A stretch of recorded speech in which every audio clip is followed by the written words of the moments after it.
gemeente. Ek wonder, is my klank aan? Is hy aan? Goed. Dan sal ek met vrymoedigheid begin praat. Liewe gemeente, baie welkom vanoggend oor die lekker lang naweek. Het is lekker om almal vir julle te sien. Dis my voorreg om weer by julle te wees. My naam is Martin Reed. Ek is nou so 10 jaar afgetree. So ek is al bietjie uit oefening uit van hierdie ding om 'n diens te lei. Maar baie dankie vir die voorreg om hier by julle te wees. Ek wil net graag vinnig deur die afkondigingkies gaan. U sal sien die liturgie van die diens is op die blaadjie. Ek waag dit nogal in 'n gemeente wat nie my eie gemeente is nie, om 'n antwoord liturgie te doen. Met ander woorde, ek gaan nie sê en dan moet die antwoord die teks, en as ek nogal moedswillig, ek het die moeilike deel vir julle gelos. Ek sê 'n kort sinnetjie en dan moet julle lang sin sê, maar dit is op die blaadjie. Wat die ander dinge betref, moet jy asseblief maar kyk na alles wat op die blaadjie is. Dis 'n refleksie van die lewe van die gemeente, en daarom belangrik vir u om van al hierdie dinge te weet. Kyk na die noodspens, kyk na die kalender, al die dinge wat gebeur in die volgende tyd. By die afkondiging self, die Bybelbespreking, die kinderbeskermingsprojek, die lys van hulpbronne wat beskikbaar is, herwinning, die saal en kerkgebou wat gehuur kan word, gasvryheidsbeurte, kontakbesonderhede en dan video-opnames. Moet jy asseblief alles na kyk. Agterop is daar mense wat lief en leed het, mense wat swaar kry. Mens kyk na hulle name, en veral as jy hulle ken, dan bid jy by naam vir hulle en sê, Here, wees hierdie mense genadig. Want op die manier dra ons 'n deel van hulle las. Ek glo nogal, mens moet ook altyd nie net vir die siek mense bid nie, maar vir die mense rondom hulle bid. Want baie keer dra die wat ondersteun 'n baie groot las. So bid asseblief vir die mense met lief en leed, en dan almal wat verjaar in die volgende week. Ons sê graag ook hier van vooraf baie hartlik geluk aan almal van u.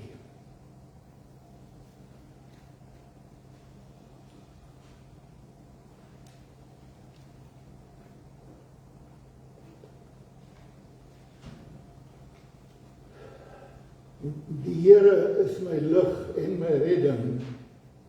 Vir wie sal ek vrees? Die Here is die toevlug van my lewe. Vir wie sou ek bang wees? En as ons saam is om hierdie Here te ontmoet, kan ek u groet en sê genade vir julle van God ons Vader en van Jesus Christus die Here deur die werk van die Heilige Gees. Kom ons antwoord nou as gemeente daarop deur 2 lofsange te sing. Ons sing Psalm 27 en dan vers 1 en 3 van die Lina Spies bereiding, en dan lied 396, 'n lydingslied vir lydingstyd, aanskou die heiland, sien die kruis. Kom ons sing hartlik saam.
Liewe gemeente, die Bybel wemel van belydenisformules. In 'n belydenis sê jy in baie kort wat jy oor God glo. Gewoonlik gebruik ons in die kerk die apostoliese geloofsbelydenis wat omtrent uit die 4de eeu uitstam. Ek dink dit het sy plek en sy reg, maar ek is nogal lief daarvoor om belydenisformules in die Bybel uit te soek en dit te gebruik in 'n erediens. En daarom het ek 'n responsoriese liturgie uitgewerk. Dit beteken u moet antwoord op dit wat ek sê. Volg dit asseblief op die blaadjie en dan antwoord u met die woorde, want in die belydenis sê ons wat ons oor God glo. Die uitspel daarvan is, wat beteken dit vir my?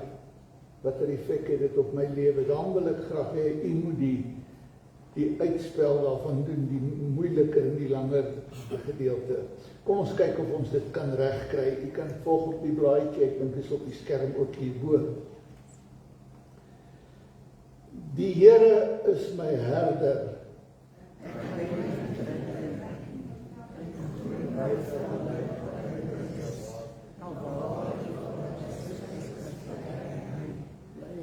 Die Here is my lig en my redding. Die Here is die toevlug van my lewe.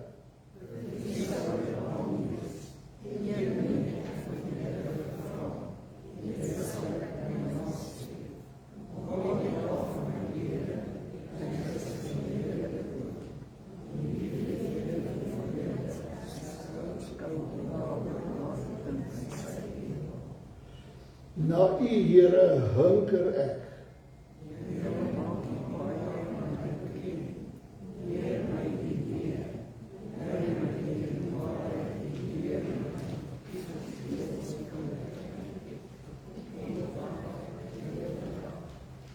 Die Here is goed en reg.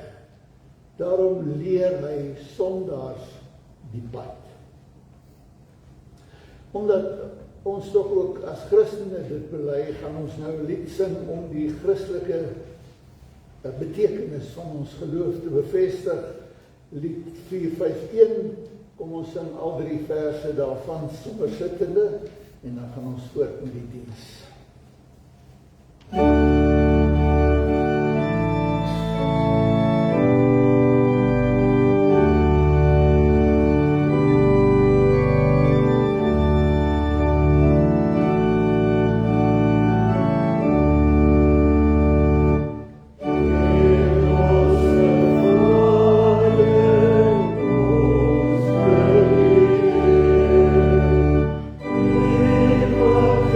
Say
woordverkondiging vanmôre uit Matteus 21 van vers 12 tot 22. Die opskrifte is die reiniging van die tempelterrein en dan lees ek ook die tweede gedeelte, die vervloeking van die vrye boom.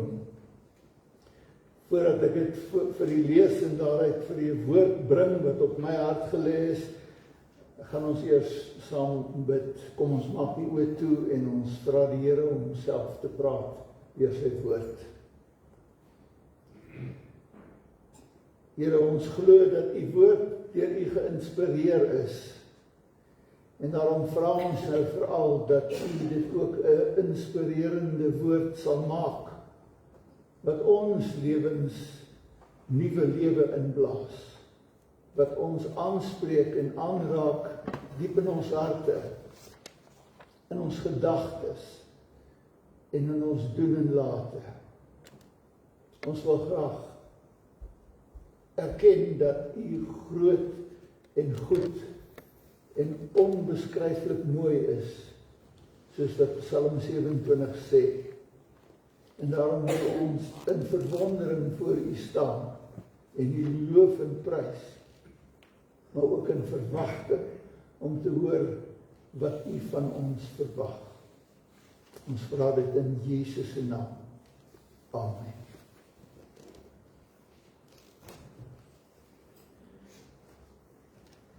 Matteus 21 vers 12. Jesus het die tempelterrein binne gegaan en almal wat op die tempelterrein aan die koop en verkoop was, uitgejaag. Hy het die tafels van die geldwisselaars en die stoele van duiweverkopers omgegooi en vir hulle gesê, daar gaan staan geskryf, my huis sal 'n huis van gebed genoem word, maar julle het daarvan 'n rowerspelonk gemaak. Blindes en verlamdes het daar op die tempelterrein na hom gekom en hy het hulle gesond gemaak. Toe die leierpriesters en die skrifkenners die wonderbaarlike dinge sien wat hy doen, en ook die kinders wat op die tempelterrein uitroep, Hosanna vir die seun van Dawid, was hulle verontwaardig en het hulle vir hom gesê, hoor jy wat sê hierdie kinders? Maar Jesus antwoord hulle, ja, het julle nog nooit gelees nie, uit die mond van kleuters en suigelinge het ek die lof laat opklink. Hy het hulle verlaat, uit die stad na Betanië gegaan en daar oornag. Vroegoggend op pad terug na die stad het hy honger geword. Toe hy 'n enkele vyeboom langs die pad sien, het hy daarin geloop, maar niks daarin gevind nie, net blare. Toe sê hy vir die vyeboom, mag jy tot in ewigheid nooit weer vrug dra nie. Die vyeboom het onmiddellik verdroog. Toe die disippels dit sien, was hulle verbaas en vra, hoe het die vyeboom so skielik verdroog? Jesus het hulle geantwoord, amen, ek sê vir julle, as julle geloof het en nie twyfel nie, sal julle nie het kan doen wat die vyeboom gebeur het nie, maar selfs as julle vir hierdie berg sê, tel jouself op en werp jou in die see, sal dit gebeur. Alles wat julle in die gebed vra, sal julle ontvang as julle glo. Ek het net nou 'n prentjie van die tempelterrein wat ek vir u wil wys. Ek sien oor daar sê al klaar. Ons kan hom so 'n oombliekie los, ek sal net nou na hom toe terugkom. Ek het eers 'n paar inleidende opmerkings, dan kyk ons na hom. Dis nou vandag alreeds die derde lydenssondag, daar's 7 lydenssondae wat oploop na Paasnaweek, die kruisiging en dan ook die opstanding van Jesus. As mense in die evangelies lees, dan vind mens die merkwaardige ding dat daar 'n swaar gewig op die lyding is.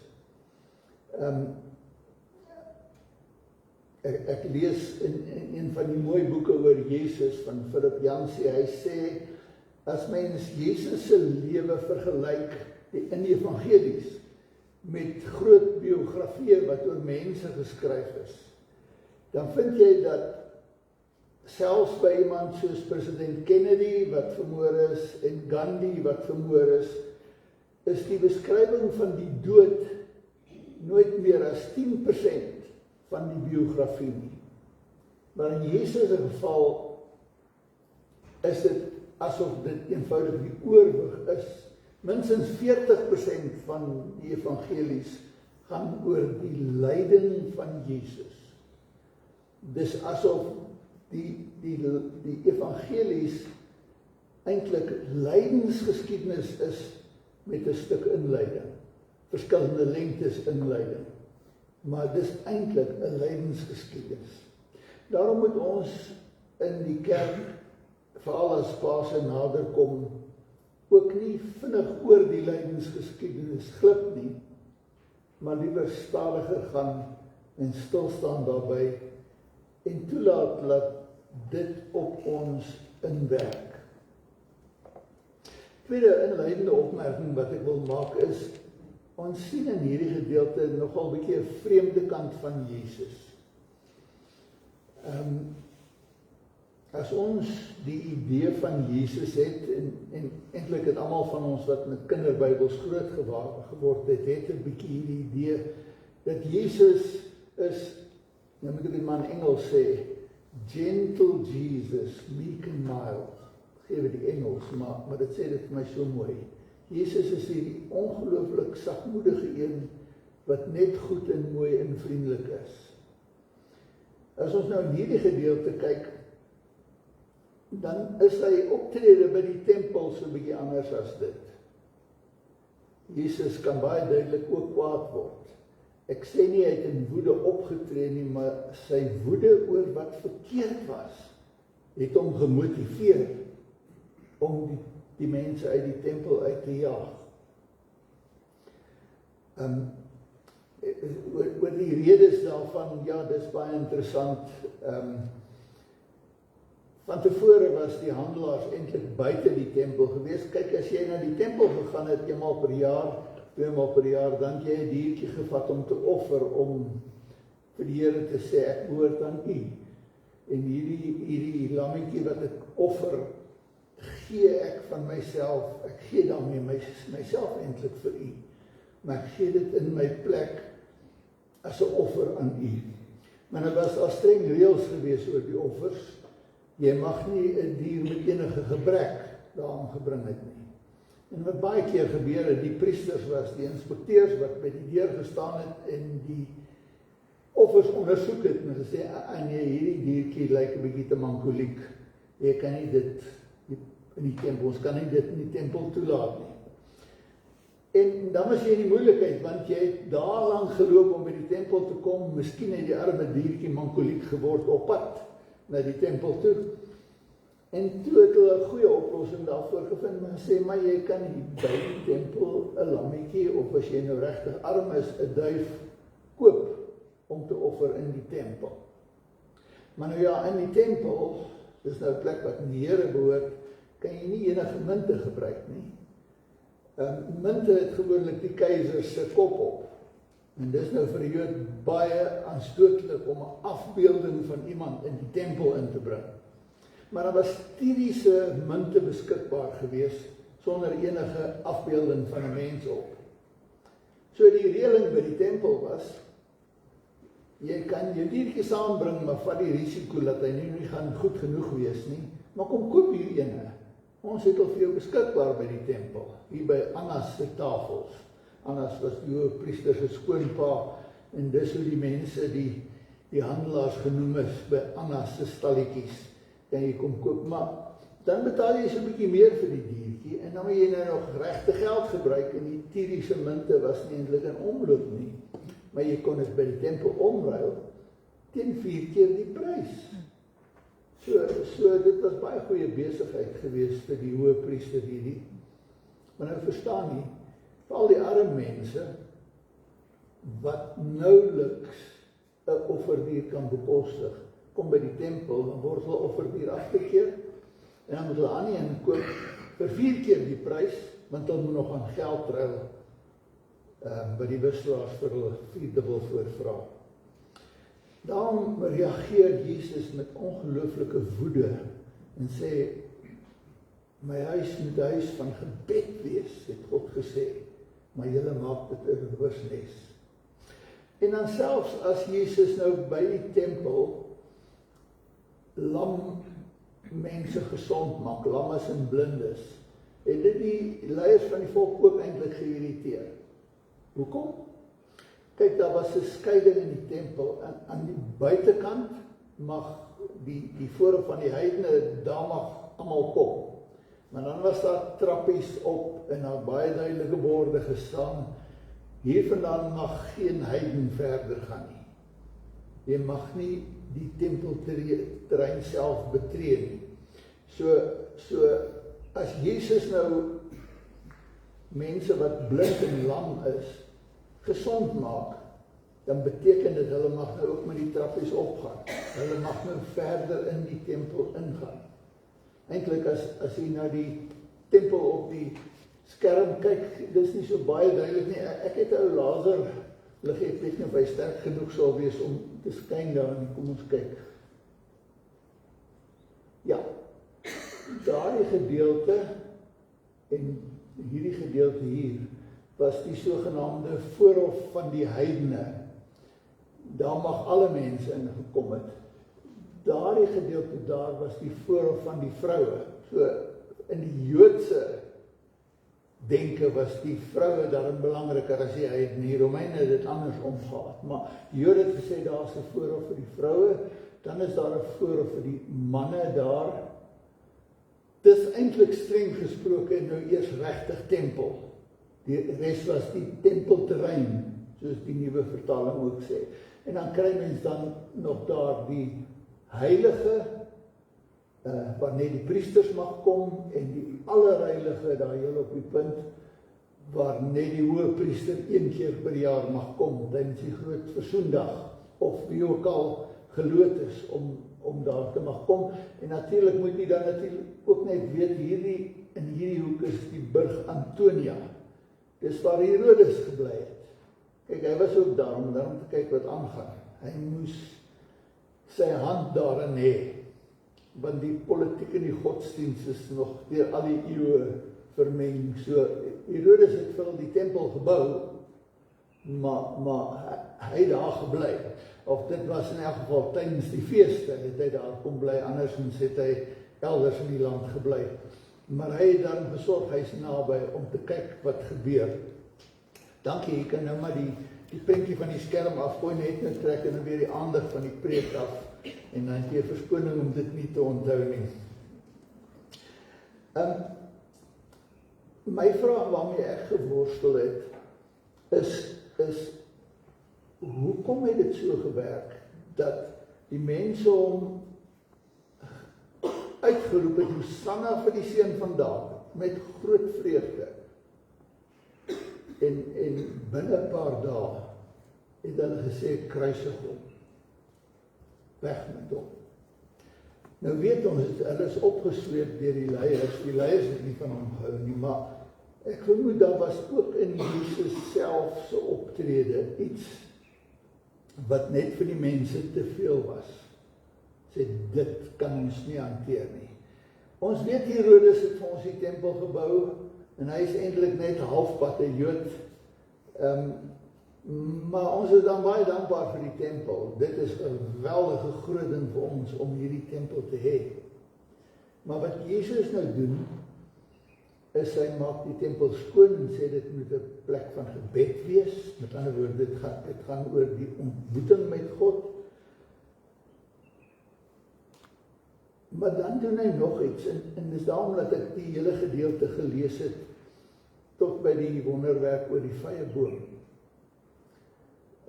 Die vyeboom is waarskynlik simbolies van die volk Israel. En as Jesus sê, daar sal nooit in der ewigheid meer van hierdie boom geëet word nie, en hy verdroog, hoor hulle 'n refleksie op hulle self. Jesus, jy is eintlik besig met ons te praat hierso. En dan die wonder waarvan hy praat, hy sê, as julle geloof het, sal julle vir hierdie berg sê, gooi jouself in die see, en hy sal dit doen. Nou is die geleerdes in die laaste jare die Nuwe Testament geleerdes absoluut eens daaroor, dat Jesus praat nie sommer van enige berg nie. Hy praat van hierdie berg. Wat 'n berg? Hierdie berg waarop die tempel gebou is. So wat sê Jesus eintlik vir hulle? Sê vir hierdie berg, hy moet in die see spring, en as jy dit in geloof doen, dan sal hy dit doen. Maar wie wil nou hê die tempel moet in die see gegooi word? Dit is die mees ondenkbare ding dat hy so iets sou sê. So Jesus is eintlik nie besig om nie die tempel skoon te maak nie. Hy is eintlik besig om die tempel te vervang. Hy sit eintlik homself in die tempel se plek. En dit was vir die mense waarskynlik net te dik vir 'n daalder gewees. Dit is net te veel gewees. Kan Jesus dit waag? En daarom draai hy die rug op hom en sê nee, ons kan nie saam met hierdie man gaan nie. Al was ons so opgewonde, al het ons saam met die kinders gevoel, Hosanna vir die seun van Dawid. Dit kan daarom nie wees nie. So, daarom wil ek afsluit met die vraag, en dit gaan so 'n tydjie vat, is hierdie nou nog een van die sogenaamde groot tekste in die Bybel, met ander woorde, waar iets groots gesê of iets groots gevra word. Daar is so 5 of 6 of 7 van hulle, ek gaan net 'n paar van hulle noem. En dan vra, is hierdie een wat groot geloof vra? Ons lees byvoorbeeld, jy ken dit almal, Johannes 3 vers 16 sê, praat van die groot geskenk. So lief het God die wêreld gehad, dat hy sy eniggebore seun gegee het, sodat elkeen deur hom kan lewe. Dis die groot geskenk. In Matteus 22, net in die volgende hoofstuk, en ek wil net nou voor ons afsluit, as ek onthou, sal ek dit vir die voorlees, die groot gebod lees, waar Jesus eintlik sê, die hele wet en die profete, met ander woorde, die hele Joodse heilige skrif, wat ons nou noem die Ou Testament, of die Eerste Testament, word saamgevat in hierdie woorde, jy moet God lief hê en jou naaste lief hê. Gaan net oor een ding, gaan oor liefde, jy moet God lief hê en jou naaste lief hê. Dis die groot gebod. In Matteus 28 is daar 'n groot opdrag, die sogenaamde groot sendingopdrag, waar Jesus gesê het, gaan dan na al die nasies toe en maak die mense my disippels en leer hulle om te onderhou dit wat ek julle geleer het. Dan is daar die bekende teks oor die groot geloof, waar Jesus vir die Sirofenisiese vrou gesê het, o vrou, groot is jou geloof. Onthou jy wat vooraf gebeur het? Sy het by hom gekom, sy is nie 'n Jood nie, sy is 'n Sirofenisiese vrou, sy sê, Here, help my kind is siek. Hy sê, nee, dit is nie reg, dat jy die kinders se brood gee, vat en dit vir die honde, hondjies gee nie. Hy gebruik daar 'n klein woordjie, hondjies. Honde was 'n woord wat die Jode vir die heidene gebruik het. So hierdie vrou hoor uit Jesus se mond, ek het vir die Jode gekom, ek is die verlosser van Israel. Is nie vir die heidene bedoel nie. Maar dan vang sy hom in sy eie woorde en sê, ja, maar die hondjies eet daarom van die krummels wat van die tafel afval. Die Jode het die gebruik gehad om hulle hande skoon te maak met stukkies brood en dit op die grond te gooi vir die honde om te eet. En dan sê Jesus, o vrou, groot is jou geloof. En dan gee hy vir haar wat sy vra en haar kind word gesond. Is dit hier ook 'n voorbeeld van groot geloof wat gevra word? Jy moet sterk genoeg wees, ek moet eintlik so staan, sterk genoeg wees, jou geloof moet sterk genoeg wees om vir 'n berg te sê, spring in die see, en hy sal luister.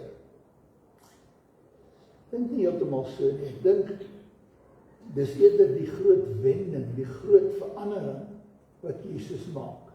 En dit is wat ek graag wil hê, jy moet hoor, dit is 'n groot teks, maar dit is 'n groot verandering. Die verandering is dat Jesus eintlik vir hulle sê, in die plek van hierdie tempelberg, wat Herodes vir ons gebou het, kom ek myself sit. Dis die plek van kontak met God self. Wil jy kontak met God maak, jy moes tempel toe gaan, dis waar jy God kon ontmoet, waar jy kon gaan bid en met God praat, waar jy toegang tot God gehad het. Maar Jesus is besig om dit te verander. Hy praat van die groot wending wat plaasvind. En hierdie wending het eintlik rondom die kruis en opstanding van Jesus plaasgevind. Voor die tyd het hy eintlik, soos in hierdie vers, net gesuggereer, daar kom 'n groot verandering. Hy het herhaaldelik gesê, ek het net gekom vir die verlore skape van Israel. Hy het vir die Jode gekom, nie vir alle mense. Maar die wending kom as hy sy offer gebring het. As Jesus gesterf het aan die kruis en opgestaan het, dan kom die bevel, gaan na al die nasies toe en maak die mense my disippels, leer hulle wat ek julle geleer het, leer hulle om daarvolgens te leef, leer hulle om dit te onderhou.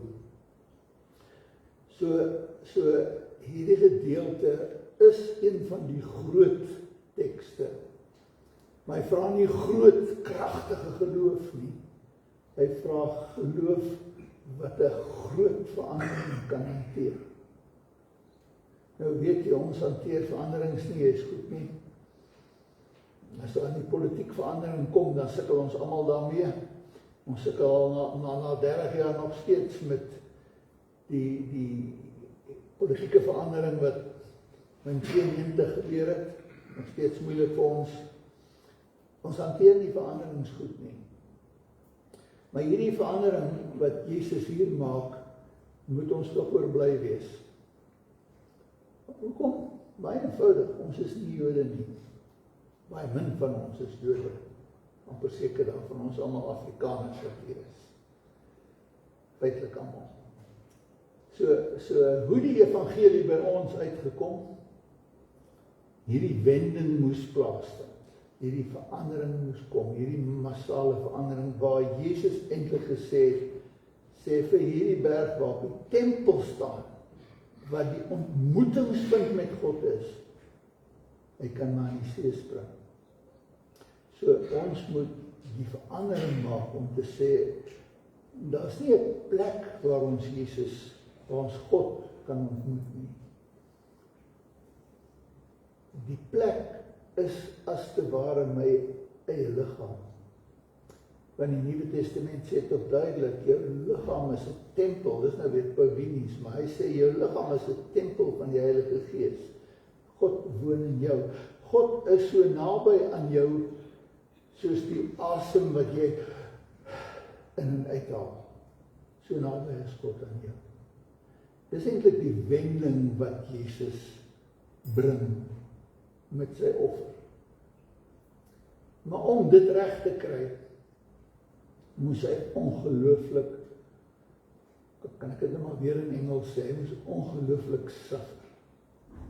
Hy moes ongelooflik ly. Ek gebruik net die Engelse woord omdat dit al vreemd vir ons is, maar dan verstaan ons bietjie wat dit beteken. Hy moes ongelooflik ly om hierdie verandering te bring, wat vir ons, wat vir my en elkeen van u ook toegang gee na die Vader. Dit is die groot verandering wat Jesus gebring het. Dis hoekom ons by lydenstyd stilstaan, stadiger gaan, nie net daaroor hardloop nie, maar stilstaan daarby en daar probeer inklim en sê, hierdie groot lyding het die groot verandering gebring wat my en jou insluit by God. Wat my en jou toegang gee na God. Wat my en jou vrymoedigheid gee om met God te praat oor my nood, my behoeftes, my seer, my swaar, my verkeerdheid, wat ek voor die Here moet neersit. So die groot ommekeer wat eintlik hier plaasvind in hierdie gedeelte, is van jy moet tempel toe gaan. na jy moet met God kontak maak wat so naby aan jou is, soos jou eie asem. Die vraag is nou net, weet ons dit? En as ons dit weet, leef ons daarvolgens. Leef ek daarvolgens asof ek weet, God woon in my liggaam. Ja, die Nuwe Testament sê ook, die gemeente is die tempel van God. So die beeld word verskillend gebruik. So ook in ons samekoms is God naby aan ons. Dit moet toch so wees. Dis waarvoor ons saamkom in 'n kerkgebou.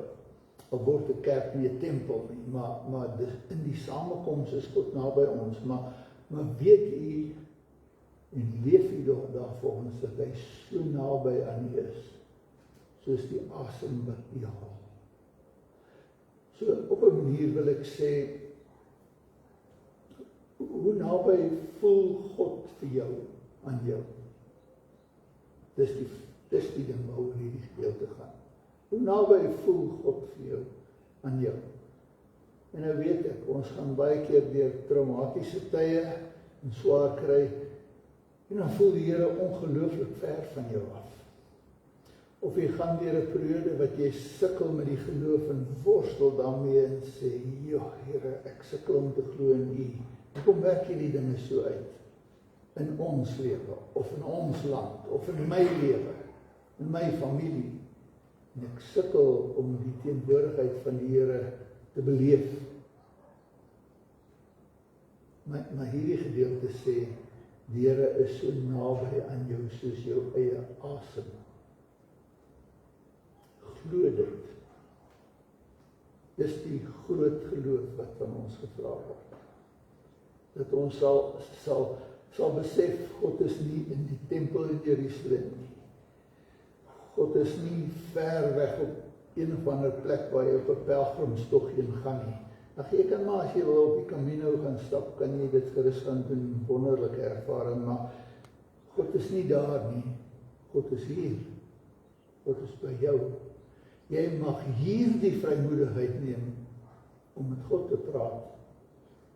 En as jy dit waag, moet jy net onthou om na die tyd baie goed te luister en op te let hoe antwoord die Here jou.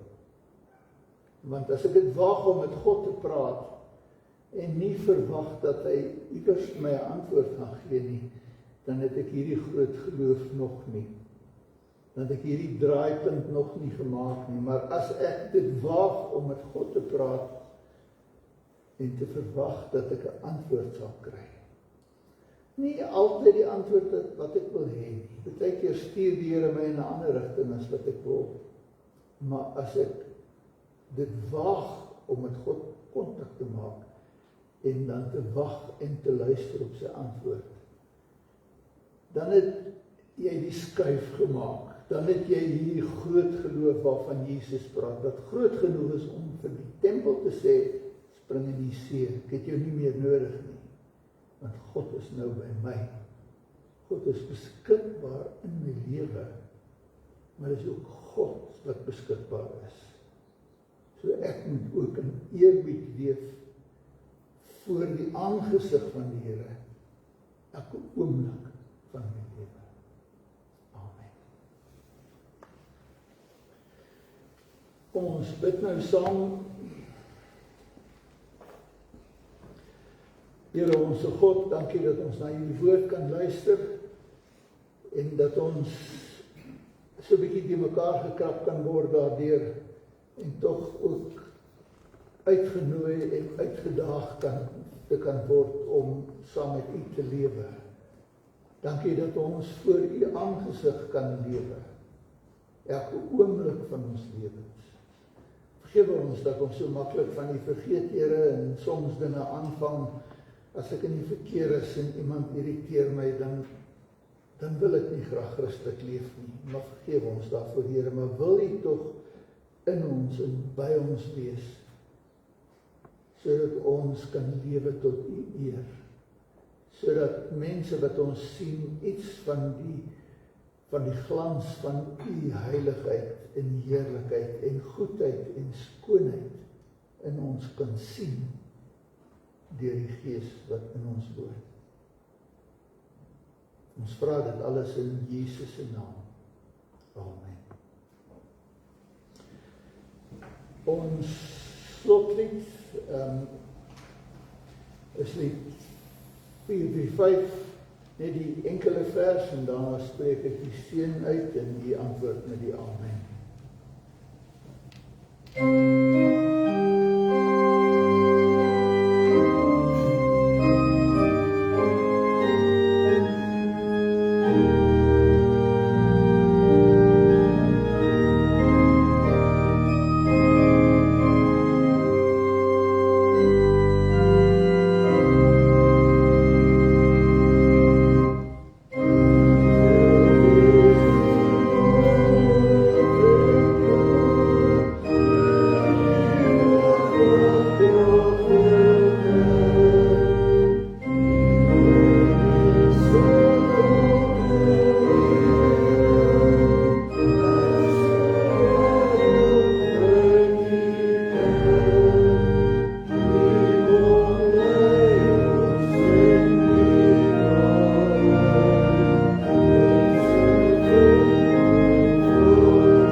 Die Vader en die gemeenskap van die Heilige Gees wat in ons woon met elkeen van u wees en bly.